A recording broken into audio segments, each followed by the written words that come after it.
시청자 여러분 안녕하십니까? 즐겁고 행복한 새로운 한 주를 맞이하시기 바랍니다. 일본 참의원 선거에서 아베가 안정적인 승리를 확보했습니다. 집권연합인 자민당과 공명당이 합쳐서 과반수를 훌쩍 넘는 결과를 가져왔고, 개헌 동조 세력인 야당 일본 유신회와 합치면 개헌선에도 육박하는 그런 성적을 거뒀습니다. 또 다른 야당 국민민주당 내에서도 개헌에 동조하는 의원들이 있기 때문에 아베는 이 당을 흡수해서 개헌을 추진할 가능성이 있다는 전망이 나오고 있습니다. 아베는 이번 선거를 자신의 강공 드라이브를 뒷받침할 수 있는 그런 강력한 동력으로 활용을 할 것으로 보입니다. 제가 아베의 선거 승리 이후에 벌어질 수 있는 여러 가지 상황과 아베의 전략을 말씀드리겠습니다. 첫 번째, 아베의 코멘트가 아베가 이 선거를 어떻게 생각하고 있는지 잘 보여줍니다. 이것은 정치적인 안정된 기반 위에서 국익을 지키는 외교를 추진해 가라는 판단이라고 자신은 생각한다라고 말했습니다. 선거와 관련해서 특별히 국익과 외교를 언급한 것은 한국에 대한 경제 보복을 겨냥한 것입니다. 자신의 경제 보복 조치가 이번 선거를 통해서 일본 국민들의 승인을 받았다, 지지를 받았다. 아베는 경제 보복 조치를 참의원 선거를 공표한 7월 4일에 발동시켰습니다. 그것도 상당히 선거와 보복 조치를 연관시키려는 그런 조치였죠. 그런 아베의 조치에 대해서 선거 전의 여론조사에서는 타당성이 있다라는 여론이 58%, 반대가 24%였습니다. 이미 선거 전에 아베는 여론전에서 승리하고 들어간 것이지요. 두 번째 아베의 언급을 보십시오. 청구권 협정 위반에 대한 제대로 된 답을 한국이 가져와야 실질적인 논의가 가능하다라고 얘기를 했습니다. 아베는 사태 초기서부터 왜 경제 보복을 취하는가를 아주 명백하게 얘기를 했습니다. 경제 산업상이라든가 또는 이제 다른 관리와 달리 예를 들어서 안보 문제와 연결시키는 전략 물자에 대한 이 수출 규제 이런 문제와 연관시키는 그런 언급과 달리 아베는 얘기를 했습니다. 약속을 지키지 않는 나라를 우대국 조치해 줄 수 없다. 그런데 선거 당일엔 저렇게 얘기를 했습니다. 청구권 협정 위반에 대한 제대로 된 답을 가져와라. 조국을 포함한 한국 문재인 좌파 정권의 핵심 담당자들은 청구권 협정 위반이 아니다. 이런 식으로 궤변을 늘어놓고 있지만 아베는 분명하게 얘기를 하고 있습니다. 청구권 협정 위반이다. 청구권 협정이라고 하는 것은 1965년에 맺어진 그리고 이 전후 2차 세계대전 태평양 전쟁 이후의 전후 질서를 새로 구축하고 한국과 일본의 국교를 정상화하고 한국과 일본이 과거를 묻고 미래로 나가자는 일종의 서약이다. 아베가 이런 식으로 표현하지 않았지만 아베의 뜻을 제가 해석을 해서 말씀드린 것입니다. 일종의 한국과 일본의 결혼 서약이다. 이 결혼 서약을 일방적으로 한국이 깼다. 때문에 우리는 이 파트너에 대한 우대국 조치를 해줄 수 없다. 이것이 아베의 논리입니다. 청구권 협정을 문재인이 깬 것은 명백한 사실이고 아베는 이것을 다시 한번 강조를 하는 것이죠. 일본 국민들의 합리성과 이성, 과학성에 의존하는 것입니다. 청구권 협정을 누가 깼느냐? 분명히 개인의 청구권은 이번 협정으로 완전하고 최종적으로 해결이 됐다라고 청구권 협정에 명시를 했는데 한국 정부가 개인의 청구권이 아직 살아있다고 이런 식으로 얘기를 해서 조국이 얘기하는 무슨 보상론이니 배상론이니 이런 궤변과 달리 이미 노무현 정부 때도 피해 보상이 3억 달러 속에 들어있다라고 다 인정을 했는데, 때문에 아베는 명백하게 다시 한번 청구권 협정을 위반한 주체가 한국이라는 점을 선거 당일에 일본 유권자들에게 다시 한번 얘기를 한 것입니다. 자, 지금 3개 품목, 반도체 디스플레이 소재 3개 품목뿐만 아니라 본격적인 태풍이 다가오고 있습니다. 일본이 운영하고 있는 27개국의 우대국 조치, 화이트 리스트, 남미에서는 아르헨티나, 그리고 이 유럽에서는 체코와 불가리아도 들어 있습니다.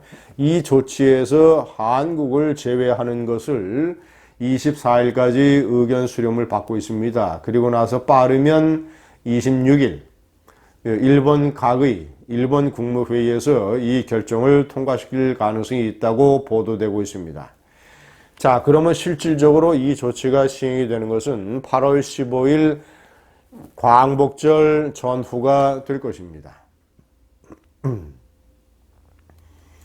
이 조치에 해당이 되는 품목은 1100여 가지가 됩니다. 전략물자. 이 전략물자들을 수출하는 데 있어서 우대국 조치를 받는 나라에 대해서는 일본의 수출업자들이 한번 일본 당국의 허가를 받으면 3년 동안 그대로 유지할 수 있습니다. 3년 동안 개별 허가를 받지 않고 이 1100여 개의 품목을 수출할 수 있습니다만은, 이런 화이트 리스트에서 한국이 제외되게 되면 건건마다 일본 수출업자들이 허가를 받아야 됩니다. 그 서류 절차도 복잡하고 시간도 많이 걸리고 때문에 한국의 이 물자를 수입해서 써야 되는 한국의 산업들은, 예를 들면 자동차, 배터리, 화학, 정밀화학, 뭐 이런 산업의 전방위에 걸쳐서 영향이 미쳐지게 됩니다. 아베는 이 강공, 저는 뭐 이미 일찍 말씀드렸습니다. 선거 결과와 상관없이 아베는 강공 드라이브를 가속화할 것이다. 왜냐? 한국에서는 일부 전망가들이 참여 선거용이다. 이것은 아베가 참여 선거에서 승리하기 위해서 보수 우익을 결집시키기 위해서 한국에 대해서 보복 조치를 한 것이다라는 주장을 했습니다만은, 그래서 참여 선거가 끝나면 조치가 완화될 것이다라는 주장을 한 사람도 있었지만, 저는 처음서부터 선거 결과와 상관없이 조치가 강화될 것이라고 저는 얘기를 했습니다. 왜냐? 만약에 참여 선거 이후에 이 조치를 완화시키게 된다면 아베로서는 선거 때문에 그런 일을 벌인 것 아니냐라는 비판을 그대로 인정하게 되는 것입니다. 사실 그렇지도 아니하거니와, 아베가 단순히 선거를 겨냥해서 이런 일을 벌인 게 아니라 아베는 오랫동안 기획하고 준비했고 차제의 문재인 정권과의 관계를 정리하겠다, 재정립하겠다, 아예 본때를 보이겠다, 이런 속셈이기 때문에 선거와 상관없이 조치는 강화될 것이라고 저는 얘기를 했었습니다. 때문에 아베는 한국에 대한 보복 조치를 강화하고, 그리고 자신이 이것이 일본 여론의 지지를 받는다는 바탕하에서 자신이 꿈꾸고 있는 일본 평화 헌법의 개헌을 추진할 가능성이 대단히 높습니다. 일본 평화협정 전후에 메가더 사령부의 강력한 요구로 만들어진 일본의 평화헌법 제9조는 일본 정부의 교전권을 부인하고 있습니다. 전쟁을 할 수 있는 권리를 부인하고 있습니다. 이 평화헌법의 제9조를 개정을 해서 아베는 자위대란 존재의 역할을 완전히 구조 속에 명기를 해서 특별한 경우에는 전쟁을 할 수 있는 나라, 이 전쟁할 수 있는 나라로 바꾸려는 이런 개헌을 아베는 추진할 가능성이 높습니다.